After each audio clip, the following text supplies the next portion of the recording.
Oi, pessoal. Estamos aqui para as nossas próximas aulas do curso de Física Matemática Avançada, as de números 41 e 42. Tá? Na aula passada, pessoal, nós vimos o conceito de relações de Kramers-Kronig. É um termo nascido na física, desenvolvido por dois cientistas, Kramers e Kronig, que na década de 1920 estudavam funções-resposta de materiais. Eles estudavam constantes dielétricas ou dispersão da luz, certo? Em alguns materiais.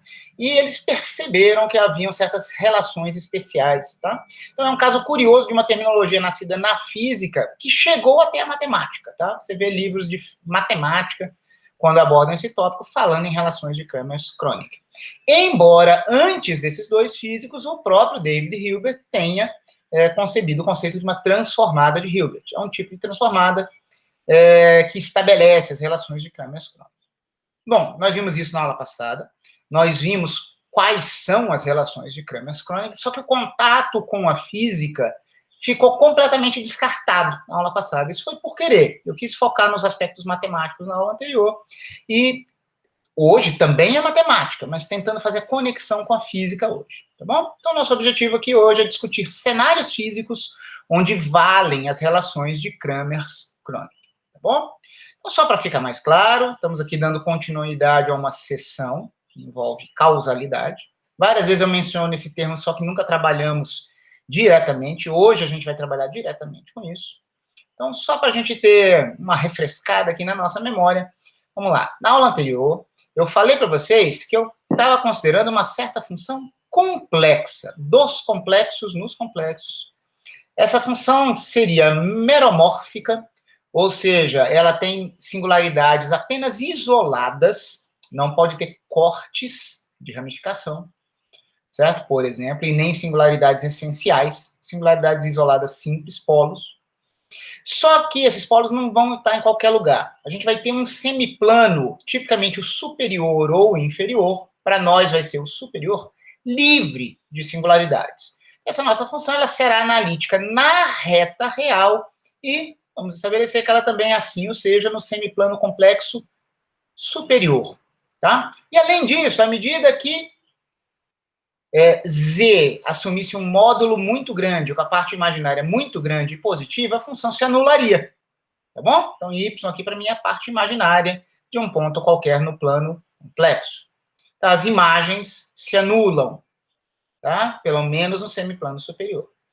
Aí, na aula passada, fiz uma série de análises usando fórmula de Flamel, certo? Certas considerações, desenhei as singularidades, e eu cheguei a essa conclusão aqui com vocês. Essa nossa função, que é dos complexos nos complexos, mas quando nós a restringimos à reta real, ela vai se tornar uma função dos reais nos complexos. Pessoal, oficialmente os matemáticos gostam até de mudar a letra que representa a função. Essa função f não é a mesma dessa. Ela é uma restrição, com restrição de domínio. Oficialmente, mudou o domínio, mudou a função, devia ter outra letra. Só que, para a gente não ter que introduzir notação adicional, a gente admite que isso foi compreendido. Então, essa f, quando eu a escrevo com o argumento x, é a restrição da minha f original, quando o domínio torna-se apenas a reta real. E aí, ela tem um vínculo muito curioso. Ela depende dela mesma.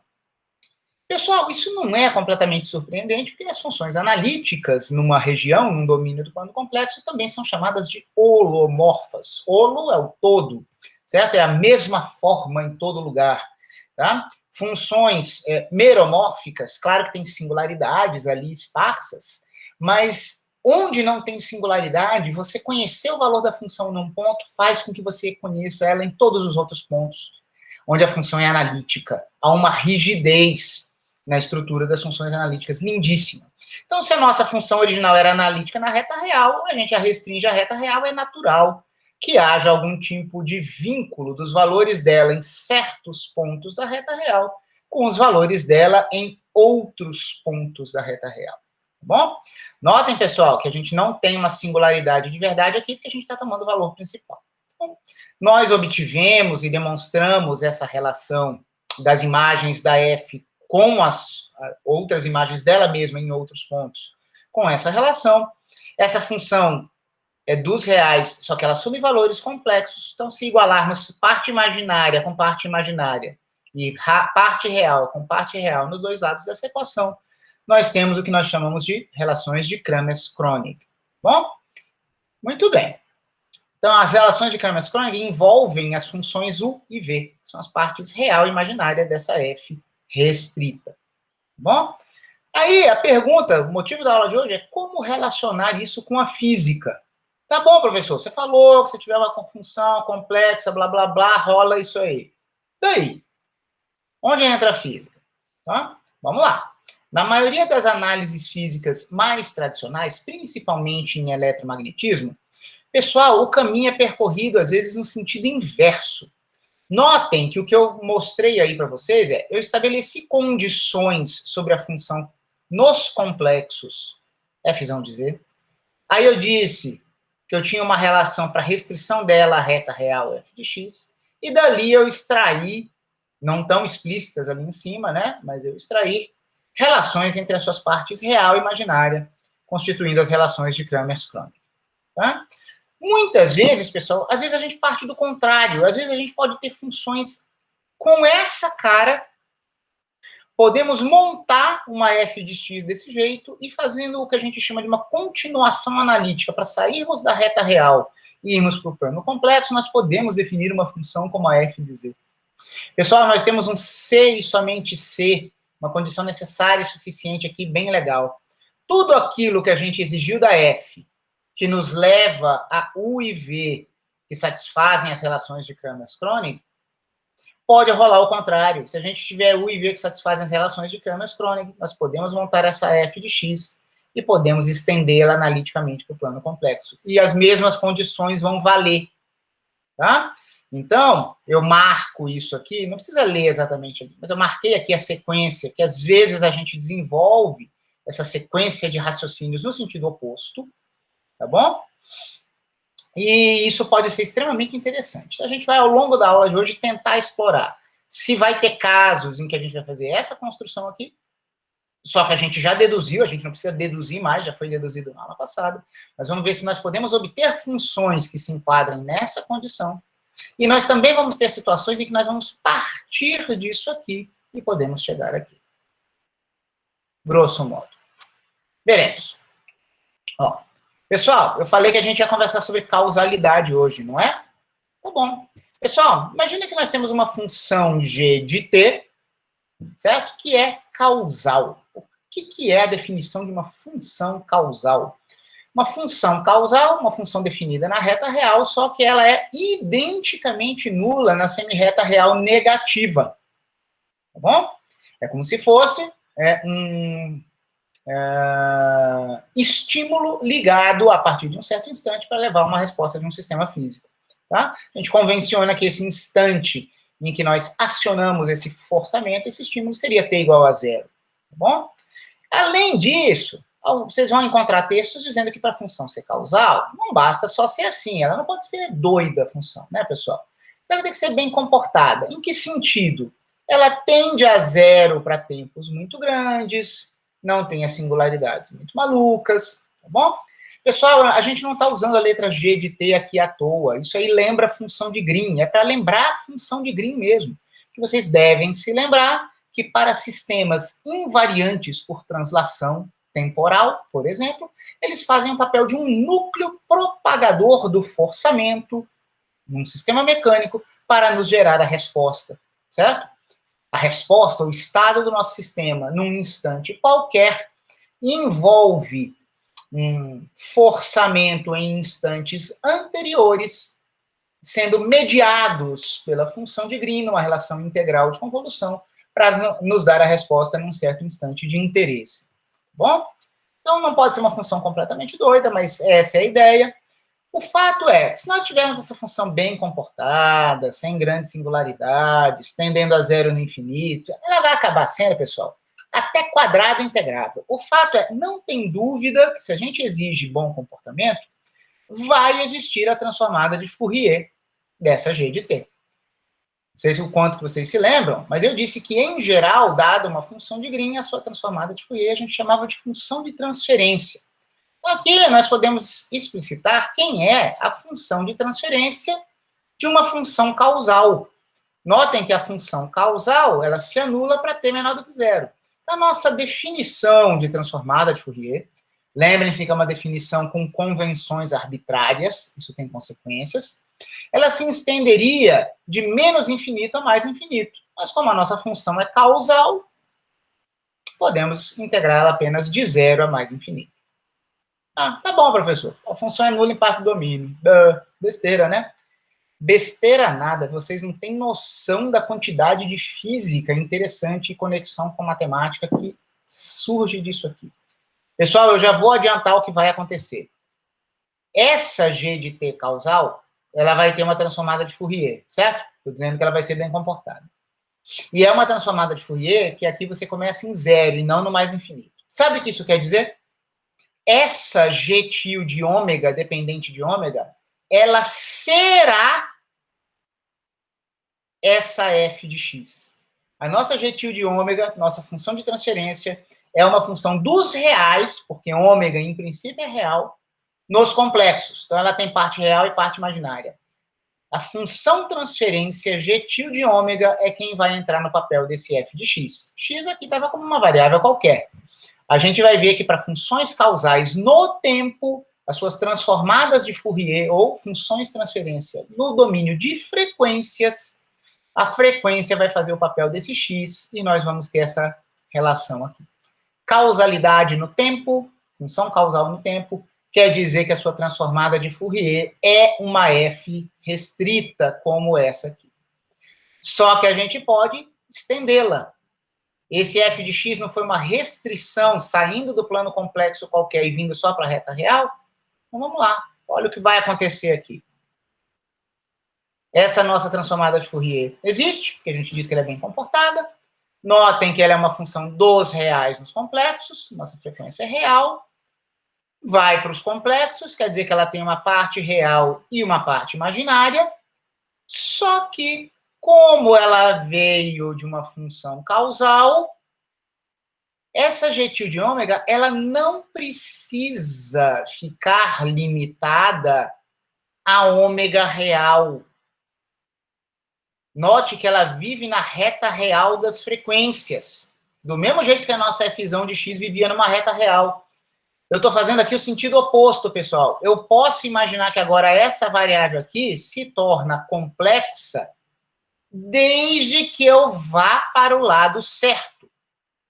Essa nossa função dos reais nos complexos G tio de ômega pode ser estendida a uma G tio de Z. Notem que eu vou manter a letra, apesar de ser outra função com domínio mais extenso. Pelo menos, eu sei que eu não vou ter problema nenhum se esse meu Z agora for a parte real que eu tinha antes, mais um termo imaginário, desde que a parte imaginária desse argumento seja positiva. Por que que eu sei que eu não tenho problemas nessa condição?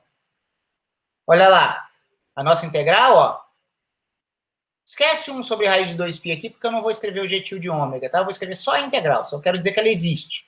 Ó, integral, 0 a infinito, G de t exponencial, não é? Tá aqui, integral, 0 a infinito, G de t. Só que agora eu estou expandindo o domínio da minha função. Ela não depende só de ômega real. Pode ser ômega, mais um i gama. Se esse gama aqui for positivo, como o meu tempo também é positivo, e i vezes i dá menos 1, surge dentro do integrando um fator decrescente real, exponencialmente decrescente. E é menos gama t. Pessoal, sem isso, eu já tinha imaginado que a minha integral convergia e existia. Com essa ajuda, para conter qualquer capacidade de crescimento que pudesse estar oculta na G de t, mas que já era domável, é mais domável ainda. Esse integrando é manso. Tudo bem? Então, essa integral existe. Certamente essa integral existe para qualquer gama positivo. Reparem, pessoal, eu não estou dizendo que ela não pode existir para gamas negativos. Tudo vai depender da G de T. Como que a G de T poderia querer, sei lá. Aí você vai dizendo, a G de T não era zero para T negativo, professor? Era. Só que quando a gente generalizar, quando a gente sair da reta real, ela podia ter uma parte imaginária doida, certo? E aí essa parte imaginária poderia trazer problemas, tá? Mas tudo bem, o que eu quero dizer é que certamente isso aqui existe para gama positivo.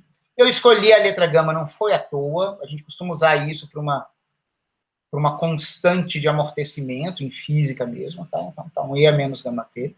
Então, existe isso. Se isso existe, eu sei que eu posso sair da reta real de frequências. Essa função gentil estava confinada à reta real das frequências reais ômega. Eu sei que eu posso ir para o semiplano positivo complexo do plano ômega gama. Pelo menos para o semiplano positivo, com partes imaginárias, e a integral vai funcionar. Pessoal, é possível provar que para qualquer z desse tipo, essa integral existe. Então, é isso que eu estou gritando aqui há um tempão, dizendo que essa integral existe. Essa função é analítica, pessoal, no semiplano superior. Essa G de Z satisfaz exatamente as condições de Kramers-Kronig. Essa função estendida, eu tinha a transformada de Fourier da minha função de Green, da minha G, ela deu a G de ômega, que era a função de transferência. Eu estendi a função de transferência para o semiplano complexo superior do plano ômega gama, e isso existe. Sem problemas, sem qualquer tipo de possibilidade de singularidade ou divergência. Então, essa função estendida, G de Z, ela é uma função analítica na reta real e no semiplano superior. Ela pode ter singularidades? Pode. Só que eventuais singularidades apenas no semiplano inferior. Pessoal, é uma função meromórfica do jeito em que a gente estabeleceu as condições de Kramers-Kronig. Vale o teorema. Então, repara, a gente acabou de fazer um passo conceitual aqui para perceber que a gente poderia estender a G de ômega para a G de Z. Só que eu só fiz isso só para ter certeza que estava funcionando. Porque, na verdade, o que me importa é a G de ômega. Porque o resultado das relações de Kramers-Kronig vão valer para a restrição à reta real. Então, na verdade, a gente percebe que a gente vai ter conclusões e vínculos para as partes real e imaginária da função transferência. Que vínculos? Os vínculos estabelecidos como relações de Kramers-Kronig. Portanto, já que essa nossa função estendida é analítica para z's de parte imaginária positiva, nós sabemos que a própria função transferência ela é amarrada em si mesma na reta de frequências reais ômega linha. Pessoal, eu escrevi a mesma relação que estava lá na primeira página. Só que eu troquei f de x por g de ômega. Só isso. Tá bom? São funções de certos argumentos. Se tem tio ou não tem tio, não importa. Se eu uso a letra x, se eu uso a letra ômega linha, não importa. Tá bom? Bom, x linha ou ômega linha, x ou ômega, tá? Então, vale isso aqui, porque a gente provou isso na aula passada. Ou, equivalentemente, separando em partes, real ou imaginária, temos aqui esses vínculos. Tá? Que foi exatamente o que a gente disse para definir a transformada de Hilbert desta função. É esta função aqui definida dessa forma, como vimos na aula passada. E aqui é a transformada de Hilbert inversa. Tá bom? Envolvendo as partes real e imaginária da função transferência. Então, sempre que você tiver uma função causal em física, é uma função de Green, é uma influência, mas que respeita a causalidade, você só tem influência verdadeira a partir do momento que o impulso foi ligado, e a resposta do seu sistema só depende de impulsos, né, de forçamentos, depois que eles foram ligados, mas que precedem o instante em que você está estudando a resposta, causalidade física básica, a transformada de Fourier dessa sua função de Green obedecerá a relações de Kramers-Kronig. tá bom? E isso, pessoal, é muito mais geral do que vocês podem imaginar. Eu vou conversar mais sobre isso daqui a pouco, eu vou dar exemplos físicos daqui a pouco. Só aguardem um pouquinho, tá? Então, eu pus aqui em laranja algo, né, uma fala, as partes real e imaginária da transformada de Fourier, uma função causal, satisfazem as relações de Kramers-Kronig. Tá bom? Então, eu mostrei aqui para vocês, simplesmente com esse argumento de que esse cara converge, e isso veio da causalidade, que vamos ter relações de Kramers-Kronig valendo. Bom? Só que a gente pode fazer um pouco mais. Inclusive, tem alguns textos que chamam de relações de Kramers-Kronig, uma relação um pouquinho diferente da que eu mostrei para vocês. Vamos a elas. Tá? Se o nosso propagador de influências, a nossa função de Green, for real, como acontece na maioria dos casos, pelo menos nos casos de física clássica, tá? Eu repito, vou dar exemplos disso daqui a pouco, a gente vai ter propriedades especiais e essas duas expressões aqui poderão ser ainda simplificadas, tá bom? Vejamos. Se G de T for real, pessoal, eu vou gritar só aqui o resultado, mas isso vem da definição de transformada de Fourier, tá bom? Você tem um núcleo de integração E aí ômega T. Se você tomar o complexo conjugado, o I vira menos I.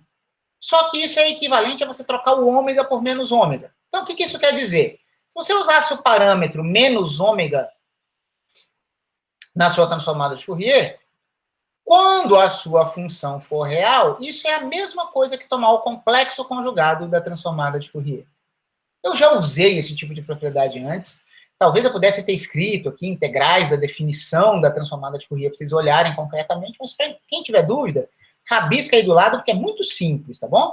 Escreva a fórmula da transformada de Fourier, tome o complexo conjugado e verifique que o que você obtém é a fórmula da transformada que você tinha antes, se você trocar ômega por menos ômega. Tá bom? Tá bom, simples, né? Só que olha só o que acontece. Vamos escrever as partes real e imaginária correspondentes a ambos os lados dessa equação. Parte real dessa função no argumento menos ômega, mais I, parte imaginária no mesmo argumento, menos ômega. Isso é igual a quem? Ao complexo conjugado da transformada de Fourier. Ora, mas a transformada de Fourier é parte real mais I, parte imaginária. Tomei o complexo conjugado, real ficou mantido, imaginária mudou. Virou menos I por causa dessa conjugação. Igual a partes reais, esta equação aqui. Igual a partes imaginárias, temos essa segunda equação. Pessoal, a parte real da função de transferência é par. Na sua única variável, que é ômega. A parte imaginária da função de transferência é ímpar. Você troca o sinal, você chega no oposto da imagem que você tinha para o antípoda na reta de frequências. Tá bom? Então, temos uma parte par e uma parte ímpar. E, pessoal, isso pode ser usado para simplificar as relações de Kramers-Kronig. Perdoem-me pela abreviação aqui, mas cansei de escrever relações de Kramers-Kronig o tempo todo, tá bom? O sentido aqui é bem claro. Tá? Então, ó, paridade. Função par, função ímpar. Temos integrais de menos infinito a mais infinito. De uma função par, menos infinito mais infinito de uma função ímpar. A gente vai simplificar essas duas expressões. Tem uma ligeira diferença de uma para outra. Eu fiz muito rápido essas contas, porque isso aqui é muito fácil para vocês, tá bom? Peguei uma delas, a parte imaginária, menos 1 sobre π, valor principal da integral, blá, blá, blá. Essa integral eu quebro em frequências negativas e positivas. Tá bom? Vou fazer uma mudança de variável na parte negativa e vou explorar a simetria pertinente. Notem que eu não mexo nesse aqui.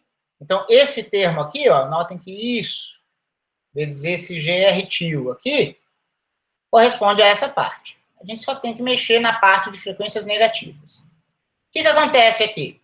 Troca ômega' por menos xi, o oposto da variável. O que isso vai fazer? Troca o argumento da GR, mas só que a parte real ela é par. Então, troco o argumento, eu reproduzo o que eu tenho. Troca o sinal aqui embaixo, eu vou ficar com 2 negativos. Põe esse negativo aqui em evidência e você vai ficar com soma ali embaixo. Mudou a variável, tem uma troca de sinal. Fica um sinal menos pendente. O menos infinito a zero vira mais infinito a zero. Você pega o sinal menos que está sobrando e isso vira zero a infinito. Pouco didático, mas não para vocês, alunos de terceiro ou quarto ano. Tá bom?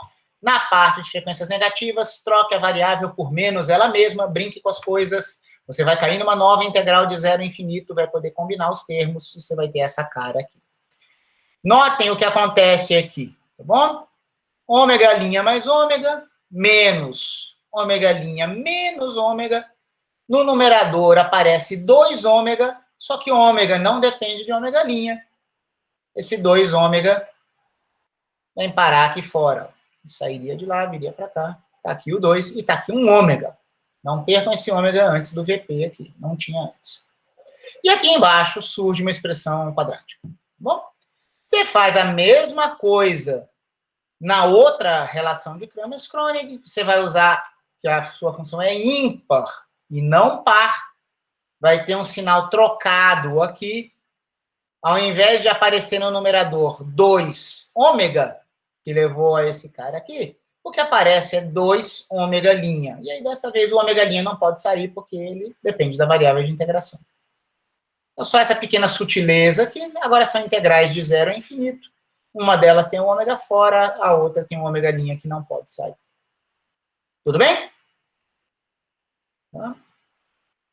Beleza, pessoal. Então, essas relações também são chamadas de relações de Kramers-Kronig. Elas usaram algo a mais? Usaram, mas é algo comum. Além da sua função G de T ser causal, que a gente viu que tipicamente é o que nos leva às relações de Kramers-Kronig, além disso, ela é real. Sendo real, as relações de Kramers-Kronig admitem esta simplificação. Pessoal, eu não usei até agora o termo relações de dispersão, só que muitas vezes é assim que as relações de Kramers-Kronig são adjetivadas. Elas são as relações de dispersão de Kramers-Kronig. Dispersão do quê?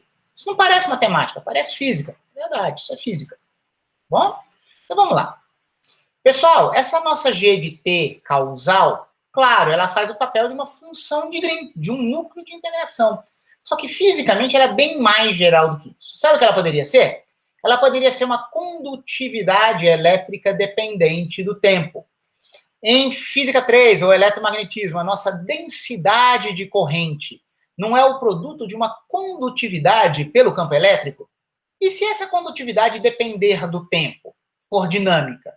Se isso acontecer, a nossa corrente, num certo instante, será uma integral de uma condutividade dependente do tempo vezes um campo elétrico também dependente do tempo. E aí você tem que integrar várias contribuições em intervalos de tempo infinitesimais, em que a sua condutividade seria constante. Em física 3, a gente costuma ver uma condutividade constante, tá lá, parada, constante. Mas a condutividade de um meio poderia depender do tempo, principalmente se você ficar excitando o meio com uma onda eletromagnética. Você pode ter uma condutividade dependente do tempo ou uma condutividade dependente da frequência de excitação, como você veria num espectro de Fourier. E aí, com essa dinâmica, você não vai ter mais, no domínio do tempo, você não vai ter mais uma relação linear simples. Corrente igual condutividade vezes campo elétrico.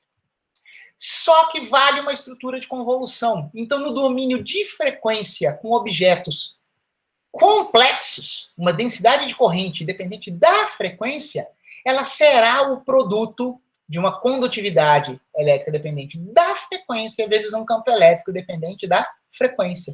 A transformada de Fourier aparece aí de uma forma natural. E de onde vem isso? Teorema de convolução.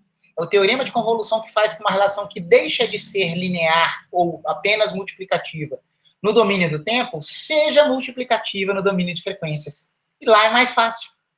Então, toda a teoria básica de eletromagnetismo de fenômenos dependentes de frequência, comportamento, propagação de ondas em meios materiais, em que você pode ter uma condutividade elétrica, ou uma suscetibilidade elétrica ou magnética dependente do tempo, ou ainda uma constante dielétrica de um material que dependa da frequência da excitação de corrente alternada que você impõe, né, de um campo dinâmico que você impõe ao material.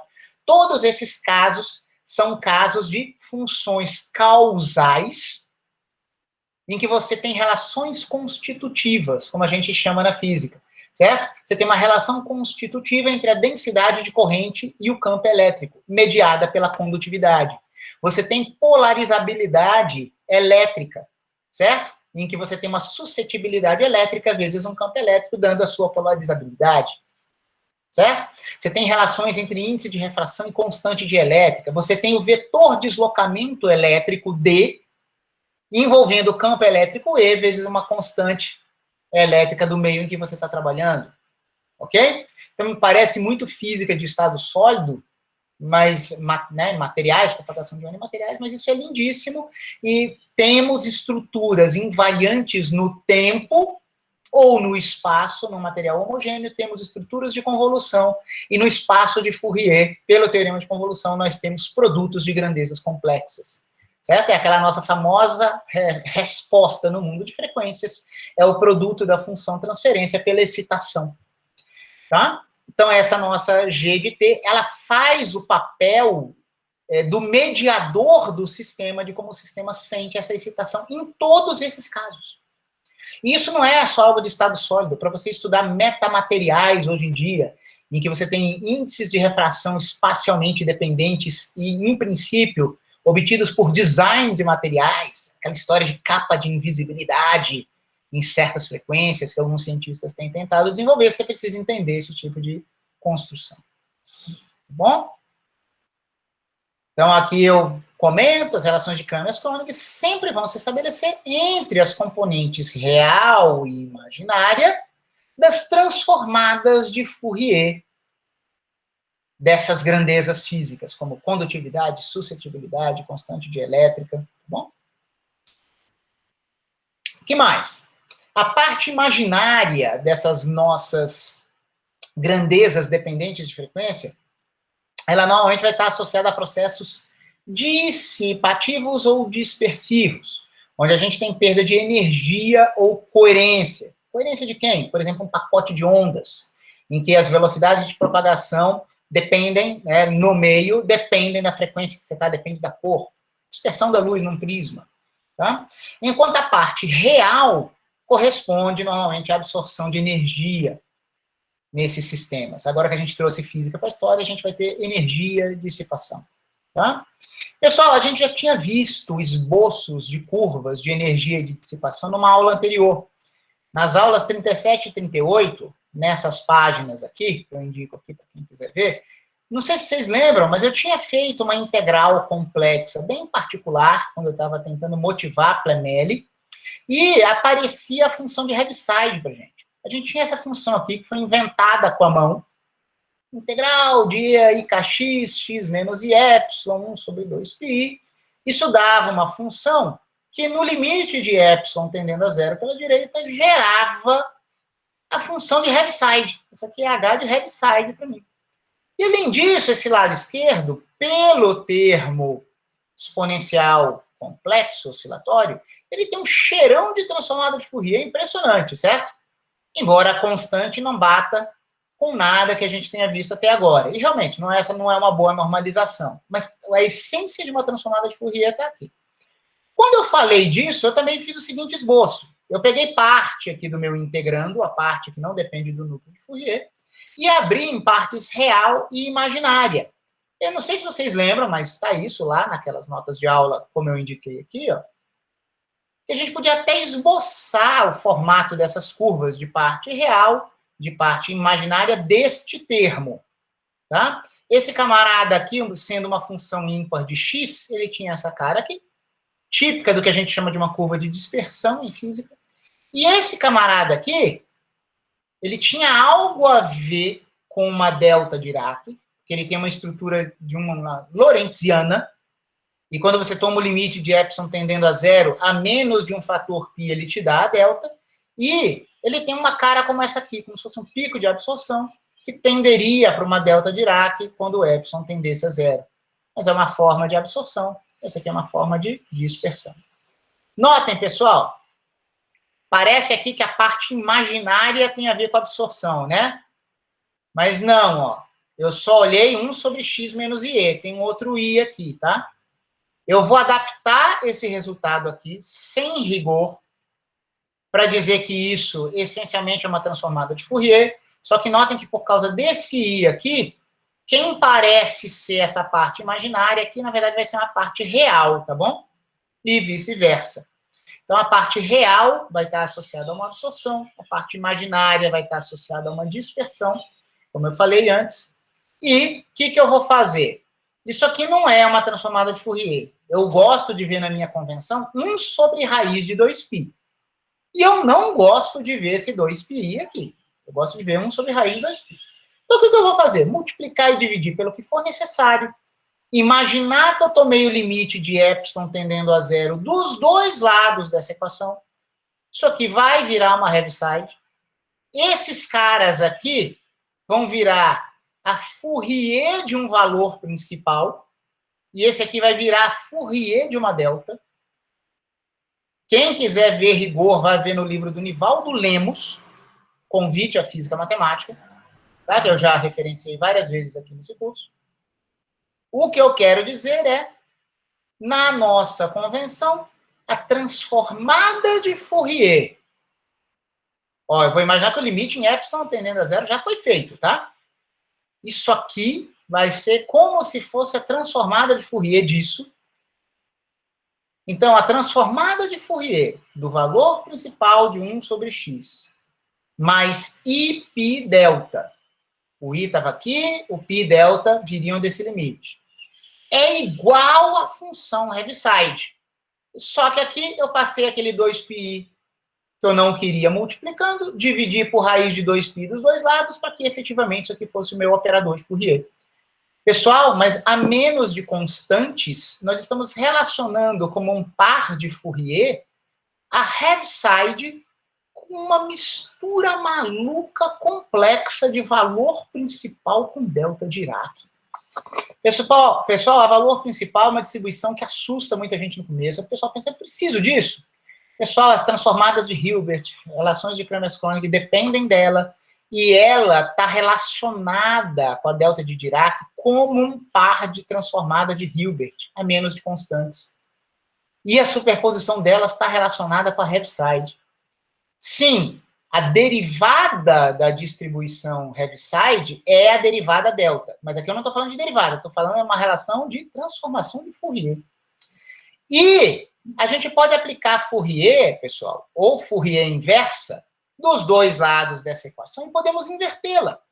Como a gente usa uma convenção simétrica de Fourier, eu não preciso nem chamar de Fourier a menos 1 dos dois lados, na maioria dos casos. É como se a Fourier fosse inversa de si mesma. Não é, troca o sinal do exponencial, tá?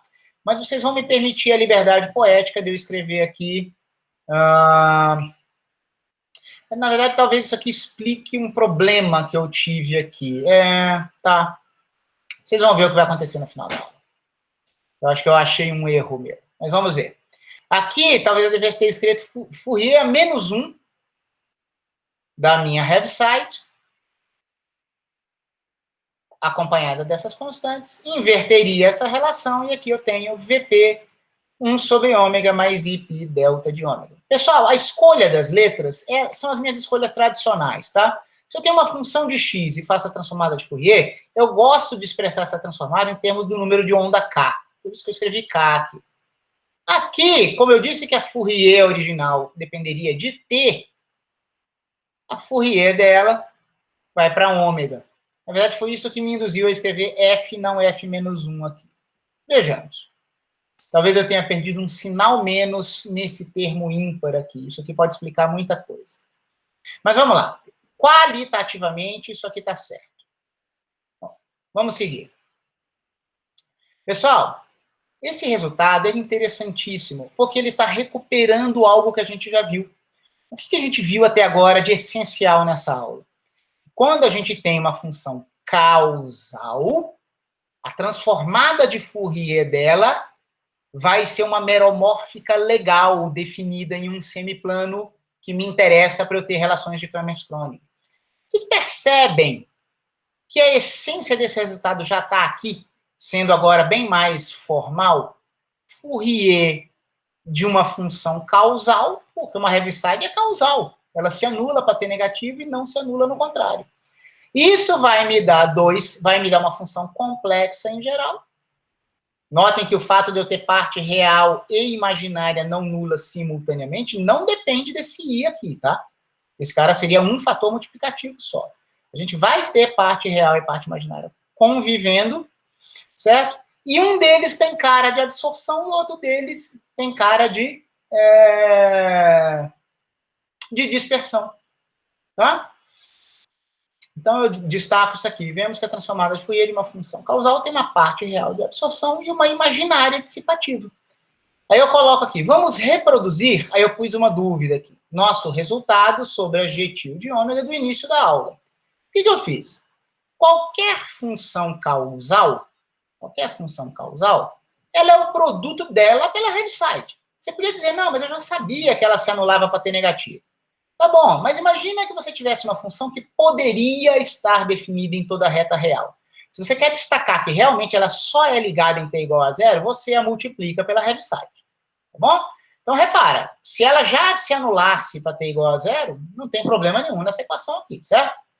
Vamos aplicar transformada de Fourier de ambos os lados dessa equação. Transformada de Fourier da G de t é minha função transferência. Pessoal, só que transformada de Fourier de um produto é uma convolução. Pessoal, isso aqui é uma convolução no sentido inverso.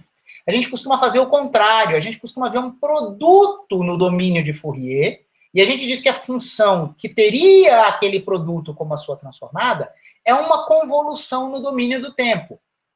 Só que nós temos uma simetria sensacional na transformada de Fourier.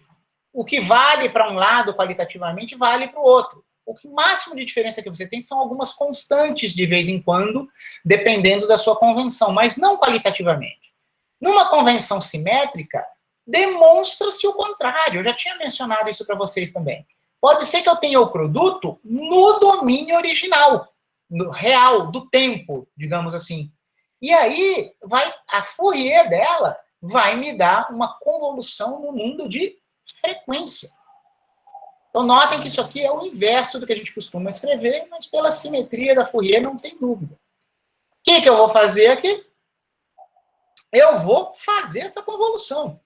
Então, reparem, eu não vou ter um resultado novo, eu vou mostrar que sai Cramer-Kronig do mesmo jeito, eu simplesmente estou mostrando a mesma questão de um outro ângulo. Vamos ver quem é a convolução das transformadas de Fourier da nossa G, qualquer que ela seja, e transformada de Fourier de Heaviside. Convolução da função transferência. Pessoal, quem é a transformada de Fourier, certo? Da Heaviside, dependendo da frequência. Nós vimos ali em cima. Pega esse raiz de 2π, passa para o numerador do outro lado, divide por 2π para o denominador do outro lado, multiplicando esses caras aqui. Tá aqui. A convolução é distributiva e é linear nas constantes. Pega essa constante, deixa aqui fora. Teremos a convolução da G-til pelo valor principal de 1 sobre ômega. Mais esse Iπ cancela com esse πi, sobra raiz de 2π sobre 2 aqui fora, convolução da G-til com a delta. Tá aqui. Tá bom? Pessoal, primeiro eu vou falar desse laranja aqui. Teve momentos em que eu mudei a convenção de Fourier no nosso curso, quando eu queria fazer a delta de Dirac ser a identidade de convolução. Teve momentos em que isso foi conveniente. Poderia ser conveniente hoje aqui de novo, tá bom? Mas eu teria que mudar muito a minha convenção de Fourier. Eu prefiro mantê-la, e vocês devem se lembrar, quando eu discuti essa questão numa aula anterior, que raiz de 2π vezes a delta na nossa convenção de Fourier, é que faz o papel de uma identidade de convolução. Então, raiz de 2π vezes a delta, convoluindo com adjetivo, dá adjetivo. Esse meio fica aqui esperando. Pessoal, a nossa definição de convolução de Fourier, nas nossas convenções, envolve um pré-fator de 1 sobre raiz de 2π. Podem olhar lá uma aula anterior em que eu defini o meu produto de convolução na transformada de Fourier, tem um fator 1 sobre raiz de 2π. 1 sobre raiz de 2π, quem é essa convolução? Pessoal, isso aqui é uma distribuição que corresponde a uma integração. Valor principal da integral disso vezes isso. Só que como é convolução, um deles dois tem que ficar deslocado, certo? Eu quero uma função de ômega, e a gente sabe que os argumentos das duas funções envolvidas numa convolução tem que ser tais que a sua soma dê o ômega que você quer que sobre. E aí aparece uma variável muda, ômega linha. Tá? Então, isso aqui é a definição da convolução, embora vocês nunca tivessem visto uma convolução envolvendo o valor principal. Mas é uma convolução como qualquer outra. É uma distribuição definida pela sua ação numa outra função, dizendo, pegue o valor principal da integral deste cara vezes esse. Mas como é convolução, ou o argumento da G deveria virar ômega menos ômega linha, ou o argumento do valor principal deveria virar ômega menos ômega linha. Eu prefiro fazer isso aqui porque é a forma a que eu quero chegar já. Milagrosamente, lindamente, esses fatores 1 sobre raiz de 2π se cancelam, e isso ocorreria para qualquer convenção de Fourier. E olha só o que aconteceu. Nós temos aqui uma sequência de igualdades. Eu fiz uma observação aqui, ó, mas não podemos perder que a sequência de igualdades começa com função transferência. E aqui no fim, nós temos meia função de transferência. Passemos essa aqui para o outro lado, lá para cima, que vocês não estão vendo. Vai dar meio da função de transferência do lado esquerdo. Aquele meio que está lá cancela com esse 2 aqui. Já fizemos outros cancelamentos. A nossa conclusão será que g tio de ômega será igual a 1 sobre πi, porque o 2 foi cancelado. Só que tem um detalhe, pessoal. Quando eu defino meu valor principal, eu gosto de ver ômega linha menos ômega aqui. Então, aqui eu coloco ômega linha menos ômega e preciso compensar com um sinal menos. Então, eu cheguei que g tio de ômega é menos 1 sobre πi vezes essa estrutura aqui. Pessoal, eu acho que eu cometi um erro na minha explicação aqui. Porque, para mim, quando eu estava preparando a aula, ó, por quê? Sinal oposto, o que eu queria ter chegado era mais aqui. Tá bom? E eu achei, e agora eu vejo que incorretamente, que a minha convenção de Fourier podia estar fazendo eu ter que mudar o semiplano que eu pegava, se seria o superior ou o inferior. Mas agora eu estou desconfiando que a minha inversão de Fourier eu fui descuidado. Tá? Em funções ímpares, eu acho que eu tenho uma mudança de sinal, e eu acho que essa mudança de sinal que eu perdi lá na Heaviside, umas 2 páginas atrás, aqui, acho que eu devia ter colocado Fourier menos 1 aqui, eu acho que eu perdi um sinal menos aqui. Por favor, peço desculpas, eu realmente fiquei em dúvida agora, eu acho que a explicação que eu coloquei ali embaixo está incorreta, eu vou aprimorar isso, vou consertar essas notas de aula e envio para vocês, mas tenho quase certeza que eu perdi um sinal menos aqui, e isso teria feito o sinal correto aparecer aqui. Quando eu cheguei nesse ponto, eu achei que isso era uma consequência da minha convenção de Fourier, mas realmente não faz sentido a minha convenção de Fourier mudar esse resultado, tá? Eu acho que tem casos que a convenção de Fourier pode afetar o seu trabalho, mas eu acho que não aqui. Tá? Eu vou investigar melhor. Perdão pela dúvida aqui. Tá? Mas eu achava que a explicação era a convenção de Fourier. Mas notem que, qualitativamente, a gente está vendo claramente que esse tratamento com transformada de Fourier da Heaviside funciona. Sob o risco de ser repetitivo, eu preferi discutir mais uma aplicação física importante aqui, É uma outra situação física em que a gente vai ver quando que vale Kramers crônica, tá bom? Isso é bem ilustrativo. Pessoal, eu disse que eu tinha uma função causal no tempo.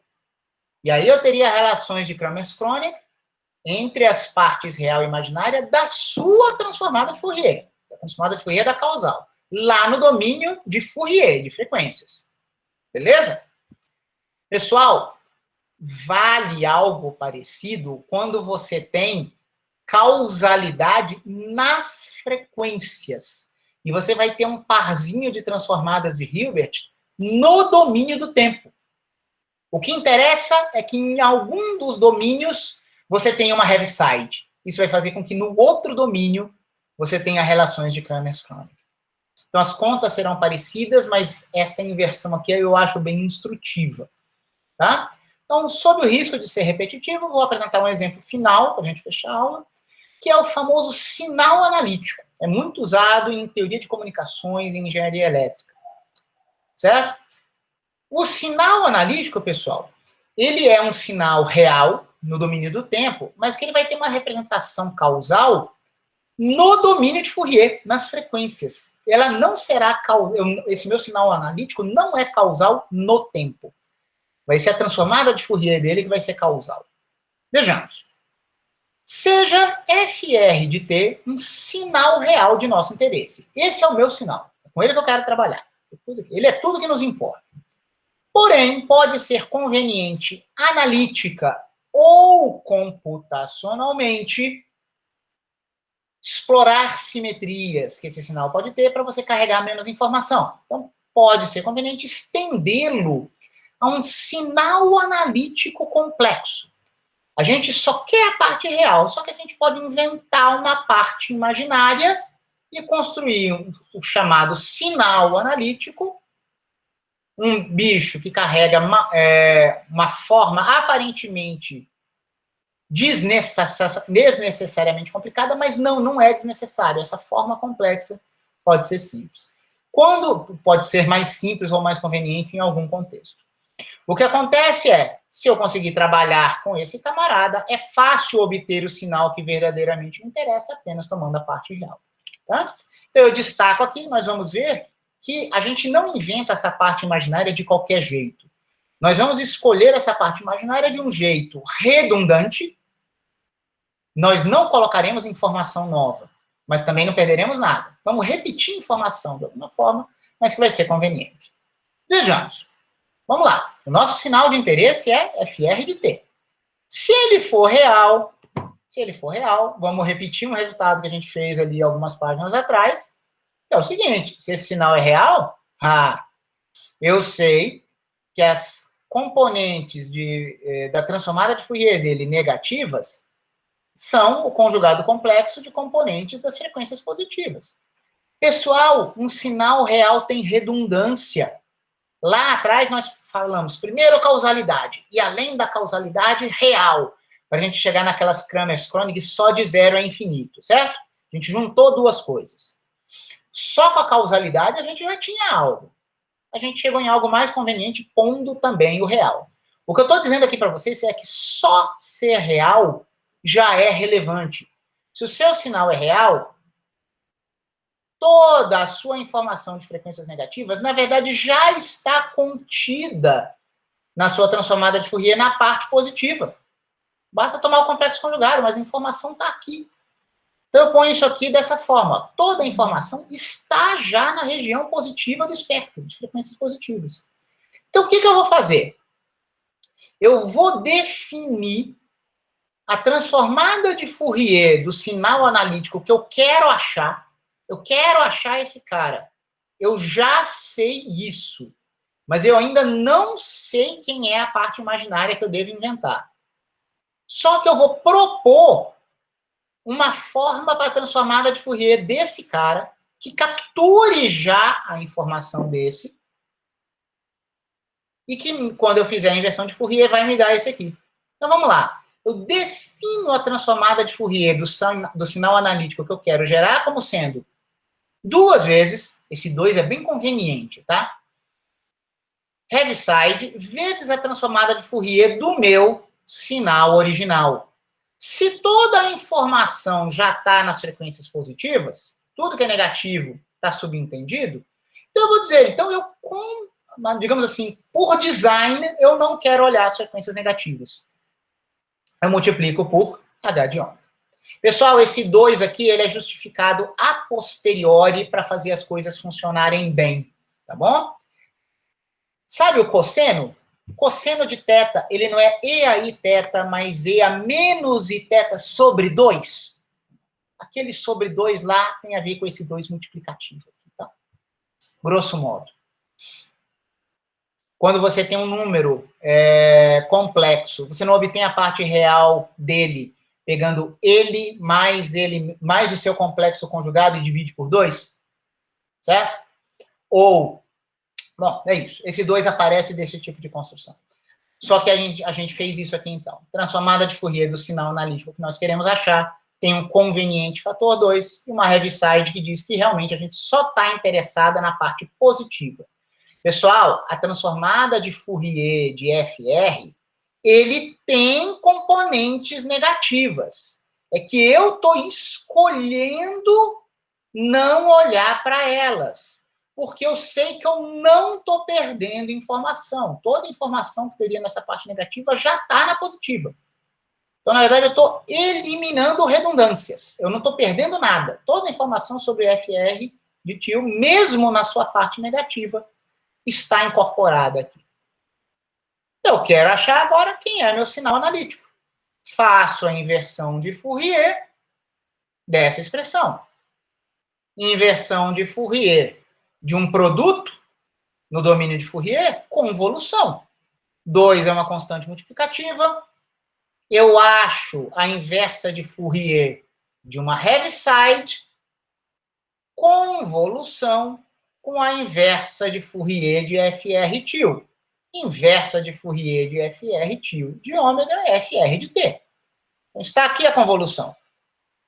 Notem que eu usei uma notação aqui bem carregada, que eu tenho uma heaviside na frequência, eu quero voltar para o domínio do tempo, então eu aplico Fourier menos 1 na heaviside, e isso dependerá do tempo. E aqui é uma convolução de duas funções do tempo.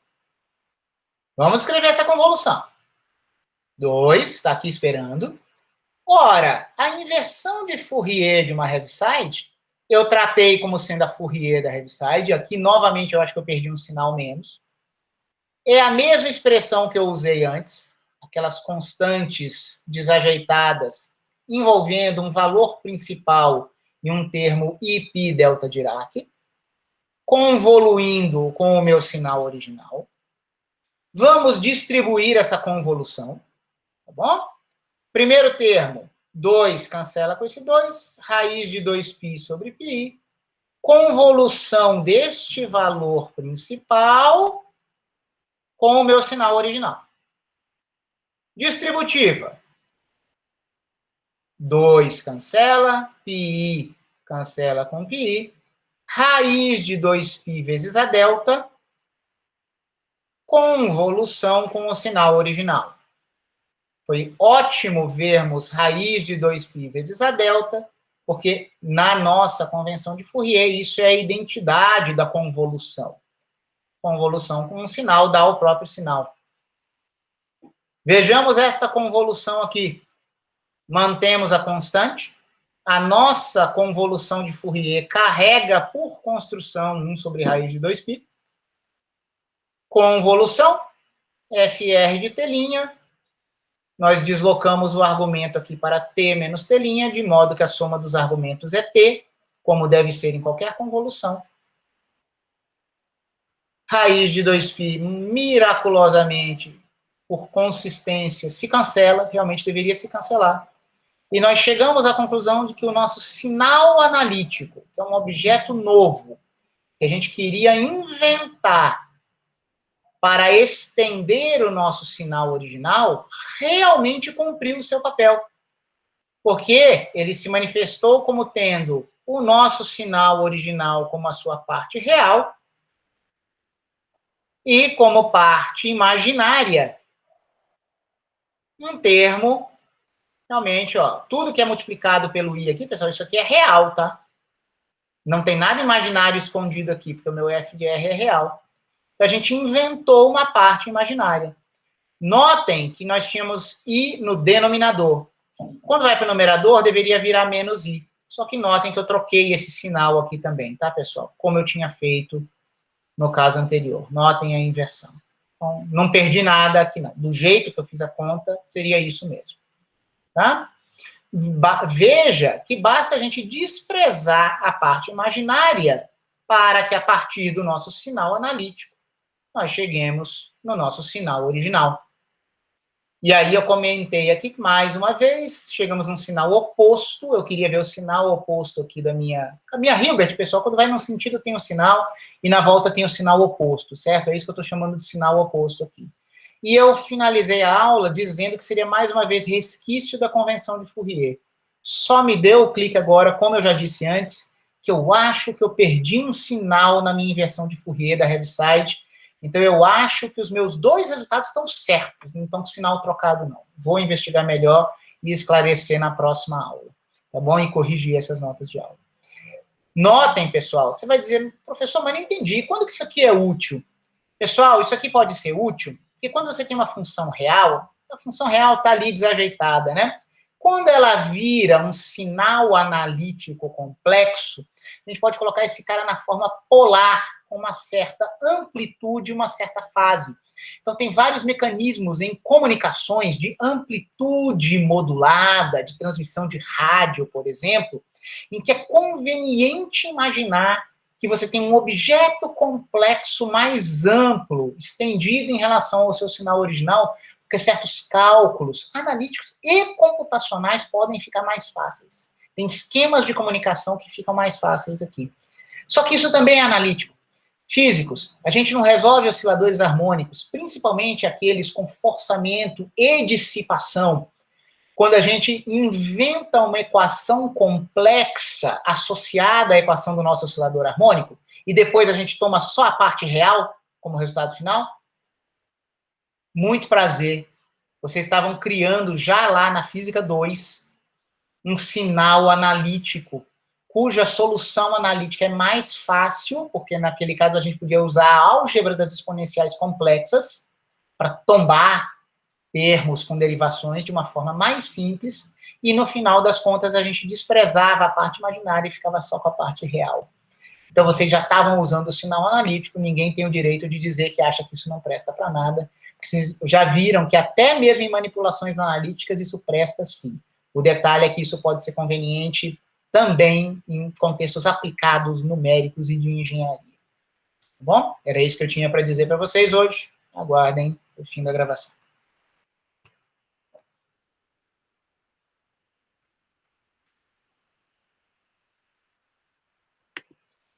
Só um segundo.